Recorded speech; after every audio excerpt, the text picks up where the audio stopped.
వాల్మీకి రామాయణంలో అయోధ్య నగరాన్ని ఎలా వర్ణించారో, అక్కడి ప్రజలు ఎలా ఉండేవారో, దశరథ మహారాజు గారు ఎలా ఉండేవారో కొంత మనం తెలుసుకోవడానికి ప్రయత్నం చేద్దాం. శ్లోకాలు అవన్నీ నేనేం చెప్పను. ఆ శ్లోకాలకు యథాతథంగా దాదాపు అనువాదాన్ని చెప్పే ప్రయత్నం చేస్తాను ఈ వీడియోలో. మరింకెప్పుడైనా మనం రామాయణం చెప్పుకునే అవకాశం వస్తే అప్పుడు శ్లోకాలు, వాటి లోతులు అవన్నీ తర్వాత అన్వేషించే ప్రయత్నాలు చేద్దాం. ఛానల్ నచ్చితే వెంటనే సబ్స్క్రైబ్ అవ్వండి, వీడియో నచ్చితే ఒక లైక్ కొట్టండి. ఇక విషయం లోపలికి వెళదాం. పూర్వం ఈ భూమండలాన్ని ప్రజాపతి మొదలుపెట్టి ఆ తర్వాత ఎందరెందరో చక్రవర్తులు, మహారాజులు, రాజులు పరిపాలించారు. వాళ్లలో సగరుడు అనే మహారాజు సముద్రాన్ని త్రవ్వాడు. ఆయన 60,000 మంది కుమారులతో అలరారుతూ ఉండేవాడు. ఇక్ష్వాకు వంశానికి సంబంధించిన ఎందరెందరో శక్తివంతమైన చక్రవర్తులు, మహారాజులు, రాజులు ఆ కుటుంబం నుంచి వచ్చిందే రామాయణము అని మనం ఇప్పుడు తెలుసుకోబోయే గొప్పనైన ఇతిహాసం. ఈ రామాయణము ధర్మ, అర్థ, కామ యోగ్యతలను చేర్చుకుంటూ అన్ని విధాలుగా నేను పూర్తి చేస్తాను. ఈ రామాయణాన్ని నేను ప్రచారం చేస్తాను. పక్షపాతం లేకుండా మొట్టమొదటి నుంచి చిట్ట చివరి వరకు వినడానికి అర్హమైన ఇతిహాసము రామాయణం. సరయూ నది ఒడ్డున కోసల అనే ఒక గొప్ప సుసంపన్నమైన రాజ్యం ఉండేది. ఆహార ధాన్యాలు, సంపద సమృద్ధిగా ఆ కోసల రాజ్యంలో ఉండేవి. ప్రజలు ప్రశాంతంగా జీవించేవాళ్లు. ఆ కోసల రాజ్యంలో చక్కటి మార్గాలతో అందమైన సుసంపన్నమైన రాజధాని నగరం అయోధ్యానగరం ఉండేది. అయోధ్యానగరం యొక్క పొడవు 12 యోజనాలు, అయోధ్యానగరం యొక్క వెడల్పు 3 యోజనాలు. ఆ మధ్యలో అయోధ్యానగరం అలరారుతూ ఉండేది. అయోధ్యానగరాన్ని కనుక ఒక్కసారి పరిశీలిస్తే విశాలమైన రహదారులతో, పుష్పవనాలతో, క్రమం తప్పకుండా నీటితో చల్లబడుతూ ఆహ్లాదకరంగా ఉండేది. ఆ అయోధ్య రాజ్యాన్ని దశరథ మహారాజు అనే మహారాజు పరిపాలిస్తూ ఉండేవాడు. గొప్ప రాజ్య శ్రేయస్సు, స్వర్గంలో ఉండే ఇంద్రుడిలో ఉండే తేజస్సుతో రాజ్యాన్ని పరిపాలిస్తూ ఉండేవాడు. ఆయన అయోధ్యానగరంలో నివసిస్తూ ఉండేవాడు. ఆ అయోధ్యానగరము అద్భుతమైన ద్విజులతోనూ, క్షత్రియులతోనూ, వైశ్యులతోనూ, శూద్రులతోనూ అలరారుతూ ఉండేది. యాగాలు చేసే అగ్నిని ఆచరించడంలో ఆ రాజ్యంలో ఉండే బ్రాహ్మణులు మొదటి స్థానంలో ఉండేవారు. ఆ రాజ్యంలో ఉండే బ్రాహ్మణులు ధర్మబద్ధంగా జీవిస్తూ వేదాలు, వేదాంగాలలో పాండిత్యాన్ని కలిగి ఉండేవాళ్లు. వారు ఉదారంగాను, నిజాయితీగాను, గౌరవప్రదంగాను జీవిస్తూ ఉండేవారు. అయోధ్యానగరంలో ఉండే బ్రాహ్మణులు దాదాపు ఋషులతోనూ, మహర్షులతోనూ సమానంగా అలరారుతూ ఉండేంతటి జ్ఞాన సంపద, తేజస్సుతో ఉండేవారు. అయోధ్యానగరం నుంచి ఆ మహారాజు దశరథుడు మొత్తం కోసల రాజ్యాన్ని పరీక్షిస్తూ, పర్యవేక్షిస్తూ, పరిశీలిస్తూ, ప్రజల కష్టసుఖాలు తెలుసుకుంటూ మను సాంప్రదాయాన్ని అనుసరించి అత్యంత శక్తివంతమైన కోసల రాజ్య రక్షకుడై రాజ్యాన్ని చల్లగా చూసుకునేవాడు. దశరథ మహారాజు గారు వేదాంగాలలో పాండిత్యం కలిగినవాడు. ఆయన అన్ని వనరులను అయోధ్యానగర ప్రజలకు సమకూర్చి పెట్టాడు. ఎంతో దూరదృష్టి కలిగినవాడు, గొప్ప పరాక్రమం కలిగినవాడు. ఆయన పట్టణాలలో ఉండేవాళ్లకు, గ్రామాలలో ఉండేవాళ్లకు అందరికీ కూడా ప్రియమైనవాడు. ప్రతి ఒక్కరూ మా మహారాజు అని చెప్పుకునేంతటి ఘనకీర్తిని ఆర్జించాడు.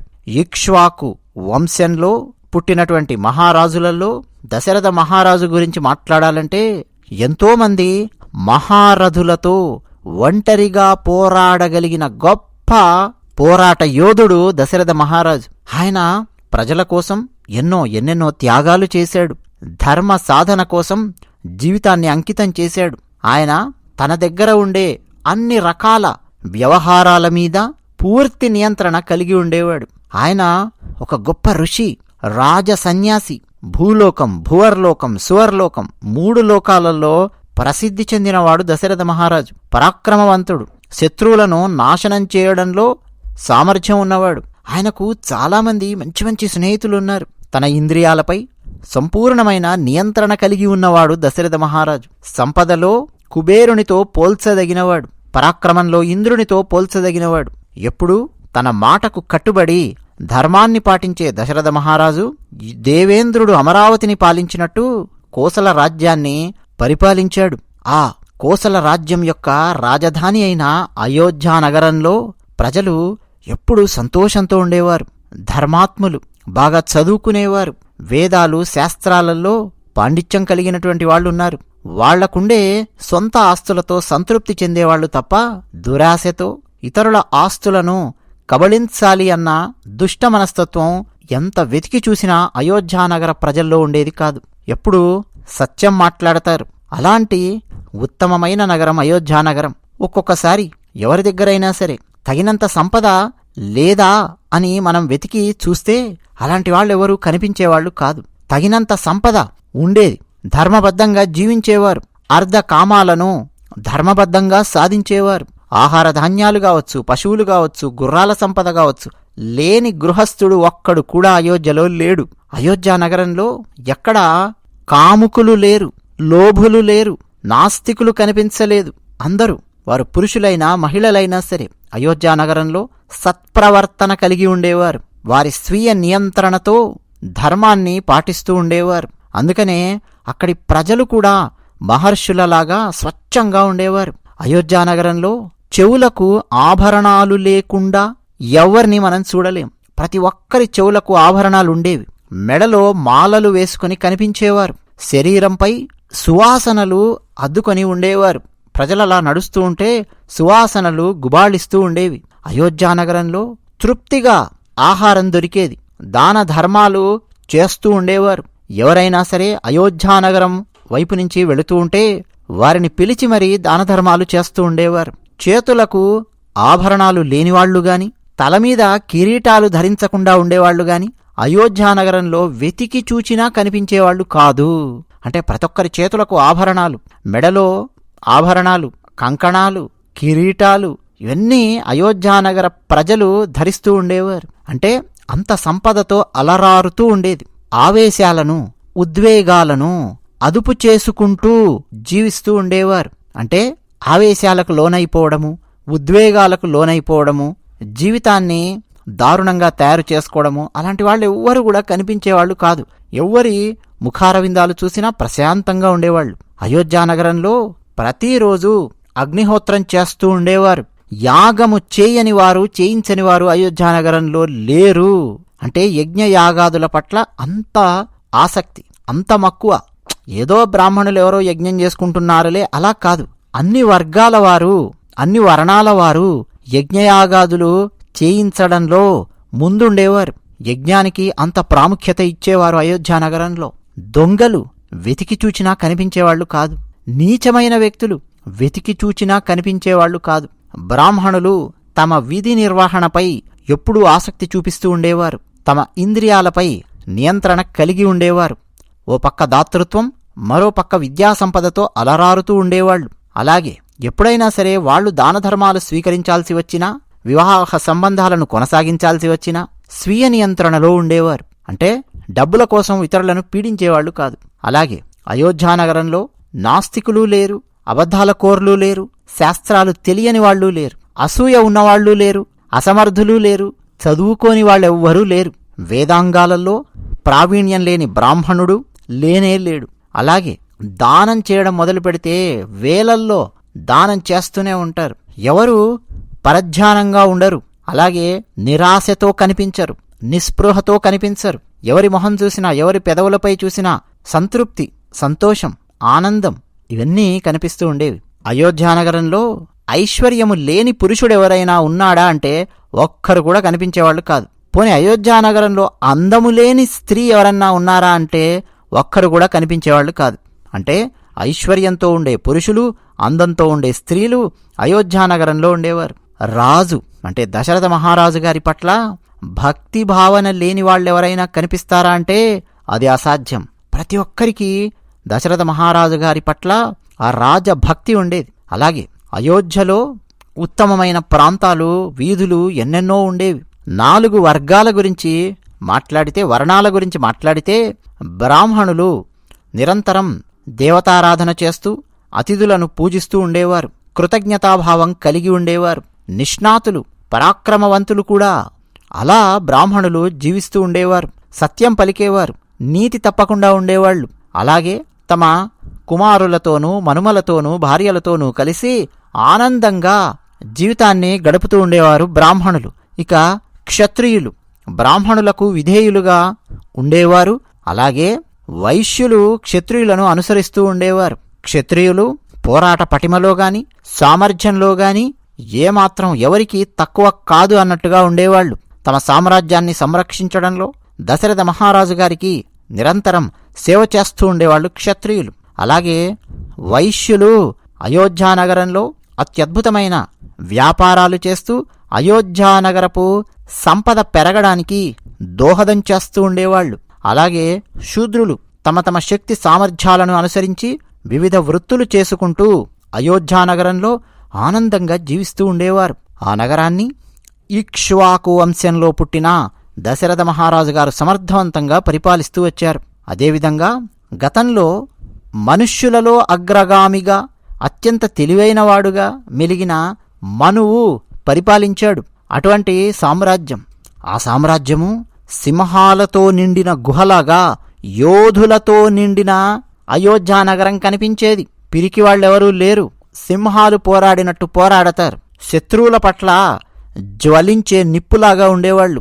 ఆయుధాల ఆ శాస్త్రాన్ని అధ్యయనం చేయడంలోనూ ఆ నైపుణ్యంలోనూ ఆయుధాలకు సంబంధించిన విషయాలలోనూ అత్యంత ప్రావీణ్యం కలిగి ఉండేవాళ్లు అక్కడ ఉండే యోధులు. ఆ నగరం ఇంద్రుని దగ్గర ఉండే గుర్రం, ఉచ్చైశ్రవము అని పిలుస్తారు. ఇంద్రుని దగ్గర ఉండే గుర్రం, ఇంద్రుని యొక్క గుర్రము లాంటి గుర్రాలతో, అద్భుతమైన గుర్రాలతో అలరారుతూ ఉండేది. కాంభోజ, బాహ్లిక, వనయు, సింధు ప్రాంతాల నుంచి అద్భుతమైన గుర్రాలను అయోధ్యానగరానికి తీసుకొచ్చారు. అటువంటి అత్యుత్తమమైన గుర్రాలు అయోధ్యానగరంలో ఉండేవి. మరి గజబలం వింధ్యాపర్వతాలలో పుట్టిన మత్తెక్కిన ఏనుగులతో, అపారమైన ఏనుగులతో నిండి ఉండేది. హిమాలయాలలో పుట్టి పర్వతాలల్లా కనిపించే బలం కొన్ని ఏనుగుల సొంతం. ఇంద్రుని ఐరావతంలా కనిపిస్తూ ఉండేవి కొన్ని ఏనుగులు. మహాపద్మ, అంజన, వామన కుటుంబానికి చెందిన మంచి జాతి ఏనుగులు ఉండేవి.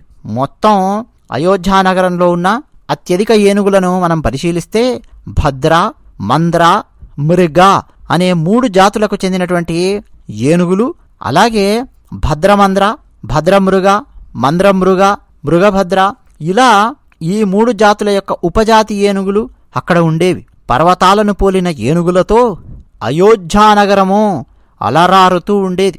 గజబలం, అశ్వబలం, యోధానుయోధులు, జ్ఞానంలో సంపద కలిగిన బ్రాహ్మణులు, అయోధ్యానగరం యొక్క సంపదను పెంచే వైశ్యులు, బాహుబలం కలిగిన క్షత్రియులు, వృత్తి విద్యలలో ఆరితేరి ఆనందంగా జీవిస్తున్న శూద్రులు, ఇలా అలరారుతూ ఉండేది అయోధ్యానగరము. దశరథ మహారాజు గారు నివసించి పరిపాలించినటువంటి ఆ నగరము, ఆ విస్తీర్ణము, అవన్నీ గనక చూస్తే ఇది దేవలోకంలో ఉండే ప్రాంతమా అని చెప్పి అనిపిస్తుంది. మహాప్రకాశవంతుడైన దశరథ మహారాజు తన శత్రువులను ఓడించి నక్షత్రాల పక్కన కనిపించే చంద్రుడిలాగా భాసిస్తూ నగరాన్ని పరిపాలించాడు. ఇంద్రునితో సమానమైన వైభవంతో అజేయమైన అయోధ్యానగరాన్ని దాని పేరుకు తగ్గట్టే దాని బలమైన ద్వారాలు, దాని చుట్టూ అగర్తలు దుర్భేద్యమై కనిపించేది. అయోధ్య అంటేనే జయించడానికి శక్యము కానటువంటిది అని అర్థం. బాహ్యంగా చూసినా అలాగే కనిపిస్తుంది అయోధ్య. అంతేకాదు, అయోధ్యలో ఎన్నో సాంస్కృతిక సంఘాలుండేవి, నటీనటులు ఉండేవాళ్లు. అయోధ్యానగరంలో ఉద్యానవనాలుండేవి. నగరం చుట్టూ శత్రువులు రాకుండా ఎత్తైన ప్రాకారాలు, ప్రాకారం వెలుపల లోతైన అగర్తా ఉండేవి. అంతేకాదు, వర్తక వ్యాపారానికి కావాల్సిన జంతువులు విడిగా ఉండేవి. అంటే ఏనుగులు, గుర్రాలు, ఒంటెలు, గాడిదలు వర్తకం కోసం సమృద్ధిగా సిద్ధంగా ఉండేవి. కప్పం కట్టడానికి వచ్చిన సామంత రాజులతోనూ వర్తకులతోనూ అయోధ్యానగరం నిండి ఉండేది. ఒక పక్క ఎత్తైన మేడలుంటే మరోపక్క క్రీడాశాలలు ఉండేవి. అన్నట్టు అయోధ్యానగరము కొండల మీద నిర్మించబడిన నగరం కాదు, సమతలమైన ప్రదేశంలో నిర్మించబడిన నగరం. అయోధ్యానగరంలోని గృహాలు చూస్తే ఆనందము, ఆశ్చర్యము కలుగుతుంది. వృధాగా ఏ ప్రదేశాన్ని వదిలిపెట్టకుండా ఎక్కడ అవసరమైన ప్రదేశాన్ని వదిలిపెట్టాలో వదిలిపెడుతూ అద్భుతంగా గృహాలను నిర్మించారు. ఆ నగరంలో సంగీత వాయిద్య కచేరీలు నిరంతరం సాగుతూ ఉండేవి. మరోపక్క విలువిద్యలో సిద్ధహస్తులైన యోధులు మనకు కనిపిస్తూ ఉండేవారు. అటువంటి అయోధ్యానగరం చుట్టూ 2 యోజనాల దూరములో శత్రువు అనేవాడెవ్వడూ కూడా కనిపించలేనంతగా అద్భుతంగా రాజ్యపాలన సాగించాడు దశరథ మహారాజు. ఆ దశరథ మహారాజు గారికి సమర్థులైన మంత్రులుండేవారు. దశరథుని మంత్రులు గుణవంతులు, దశరథుని మంత్రులు తెలివైన వాళ్ళు, నీతిమంతులు. 8 మంది మంత్రులు ఆయన దగ్గరుండేవారు. దృష్టి, జయంత, విజయ, సిద్ధార్థ, అర్ధసాధక, అశోక, మంత్రపాల, సుమంత, ఇలా 8 మంత్రులు ఆయన దగ్గరుండేవారు. అంతేకాదు వశిష్ఠ, వామదేవ అనే పురోహితులు ఆయన దగ్గరుండేవారు. అంతేకాదు మంత్రులతో పాటు ఉపమంత్రులు కూడా ఉండేవారు. వారందరూ అన్ని విద్యలు నేర్చినటువంటి వారు, కుశాగ్రబుద్ధులు.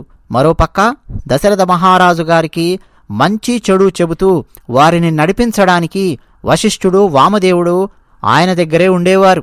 దశరథ మహారాజు గారు గూఢచారుల ద్వారా స్వదేశంలో గాని అలాగే వివిధ రాజ్యాలలో గాని ఏం జరుగుతుందో తగిన సమాచారాన్ని తెప్పించుకొని ఎప్పటికప్పుడు విశ్లేషించుకొని పరిపాలిస్తూ ఉండేవాడు.